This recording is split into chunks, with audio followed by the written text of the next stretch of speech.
of pre-colonial African history, to understand the structures of society that were there, understand the majesty that was Africa, understand the hierarchies that were there, and the nonsense of the borders that Africa is. I mean, a great play would be a reenactment with backstories of the 1884 Congress of Berlin, when the European powers, with the Americans as an observer status, sat round a huge table in Berlin, basically got the pencils out and divided up Africa.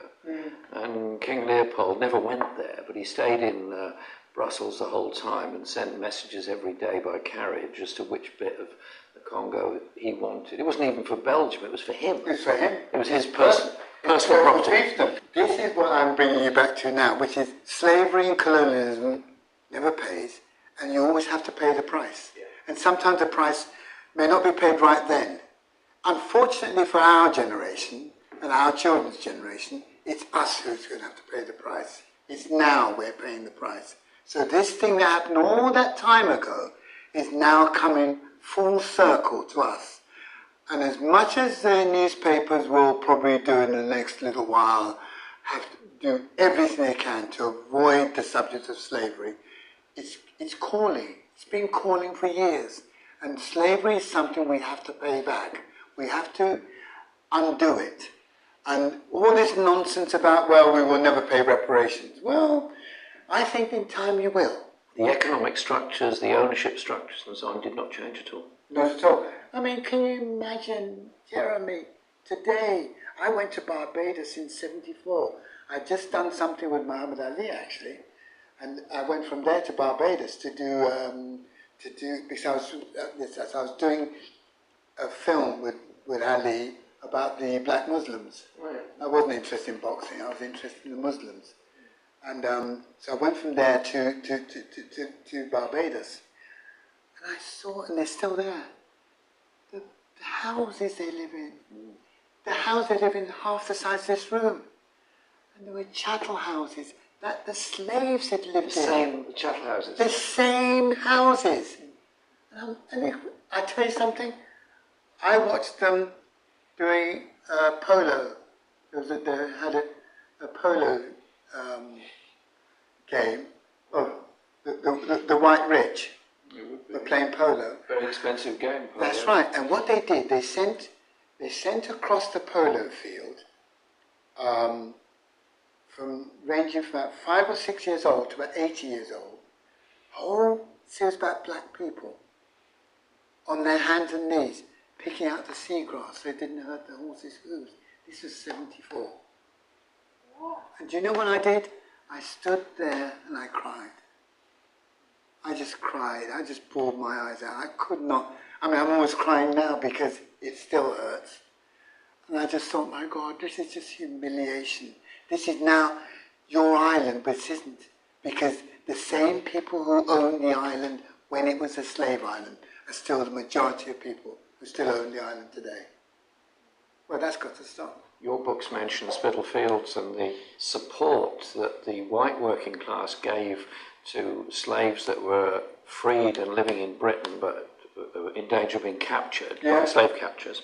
But also the solidarity that came later on, the Lancashire cotton workers, their solidarity with the slaves in the southern states of the USA, and at enormous personal cost to themselves. It's those kind of acts of solidarity that I think we need to develop. We've got to get into the heads of people today that the majority of people from Africa, the majority of people from Europe had nothing to do with it. They were almost as enslaved anyway. And that what the people who were responsible for it have still got the money, have still got the estates, have still got the businesses. Our friends, our greatest friends for black people have been the white working class through the centuries. Amen. I mean, where was somebody who had won manumission? Where was he going to get a place to live? Oh, Mrs. Baroness so-and-so in Belgravia? No. He went to where it was a white working class. when people arrived here again at the time of the Windrush, who rented rooms to them? Andrew Levy's family lived around here. That's right. That's right, the white working class. People like the Daily Mail have spent a lot of time trying to separate, putting one against the other. That's not going to work, because the more they try, the more this history is going to come out. And the best thing they can do is help it come out. The pain will be over quicker. After the Bristol bus boycott, Oh, yeah. Stevenson Yeah. persuaded Harold Wilson to bring in the Race Relations Act, which was 65. Yeah, that's right, 65. I remember an argument. I was, 16, 17 at the time in school. I was supportive of the act and what it was trying to do. He said, "Oh, you can't change what's natural." And these boys who had grown up in predominantly farming communities in the Midlands, it was a small town, were sort of saying, "Well, it's all natural, isn't it?" I said, "No, it's not." They said, "Yeah, it is." And they were consciously or unconsciously deeply racist in their approach to all of this. If you look at that, and then you look forward, the United Kingdom is going to be a very exciting place, because the United Kingdom is going to take on board these lessons. We haven't finished learning them yet. No. We've just only begun. And by the time we've